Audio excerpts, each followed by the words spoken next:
So before we go any further with this tyre shredding fest of a Christmas video, featuring Jaguar's new XKR S GT, Aston Martin's latest Vantage V12 S, and our old favourite, the Mercedes C63 Black Series, here's a little taster of what's to come.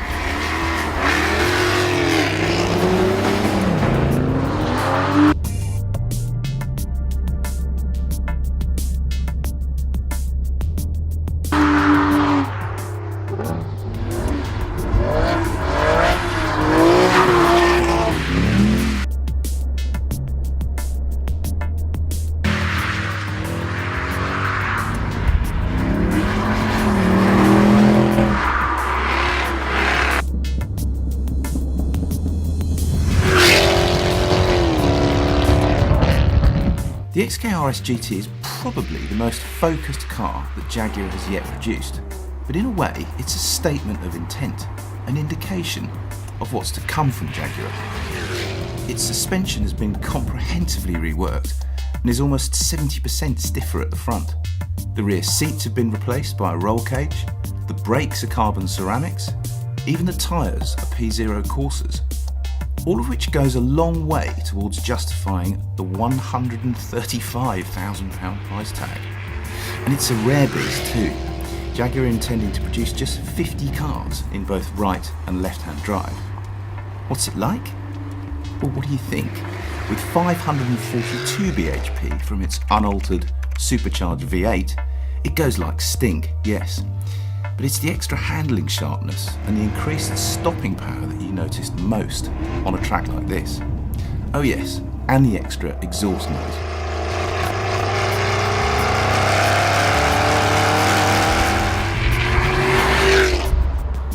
The Aston we already know about, and we know that it's an absolute peach.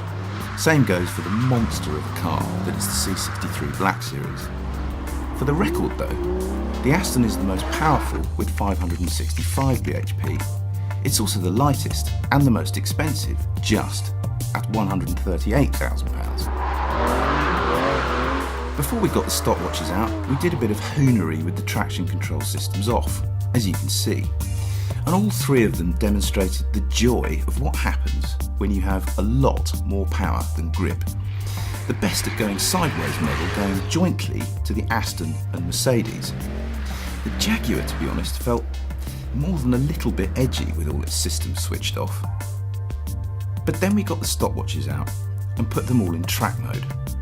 Here's what happened next. The XKR S GT feels like an absolute monster around a track like this. Oh, wow. It's a bit of a wrestling match, I have to be honest. But it is very quick in a straight line, ever so slightly terrifying under brakes. It really is, requires a lot of concentration just to keep on the road. We are coming up to the start finish line, get it stopped for the last corner, be very gentle through there. 1 minute 25.9 seconds.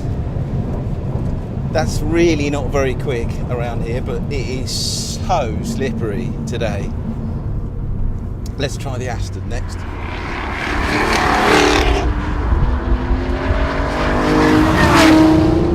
God, the Aston feels quick.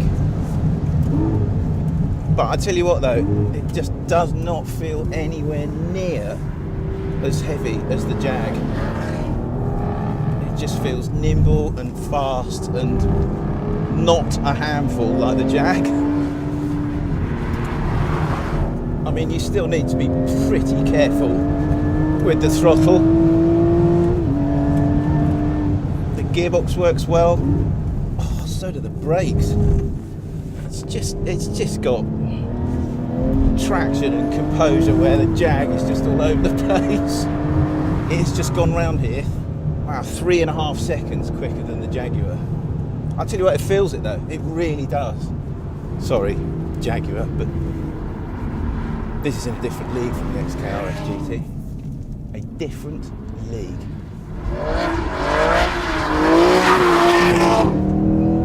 So, to the C63 AMG Black Series, one of my all-time favourite cars. If the Jag and the Aston are going to hold their head up high as a bona fide really sharp driver's car that hits the spot, both of them are going to have to put this thing in its place as far as I'm concerned, and that will not be easy because this thing is awesome. I'll tell you what, it doesn't feel just as agile as the Aston. That's a real surprise, although not really, because it weighs quite a bit more than the Aston. I mean, I'm just about managing to go through that kick flat out. You really do have to grow a pair before you drive a car like this on a track like this with any kind of proper commitment. It's pretty good through the chicane, but I don't think the front end is as pinned as the Aston. See what the time is. Let's see what the time is. I think it's going to be very close. See, I can't get the power down there out of that corner like the Aston. Half a second slower than the Aston. So which do we prefer? And do the two British cars really stack up beside the brilliant C63? Well, yes they do. The Jaguar might be a touch edgy near the limit perhaps, but it's also an immense car, far more focused than the regular XKR S. But, as we discovered later, still really usable and civilised on the road. But the Aston is the standout car here. Quite apart from the fact that it looks drop-dead gorgeous, it's also very quick, sounds $1 million, and is frankly fantastic to hoon about in on a track. In the end, it wins, and wins easily, and not just because it can do this.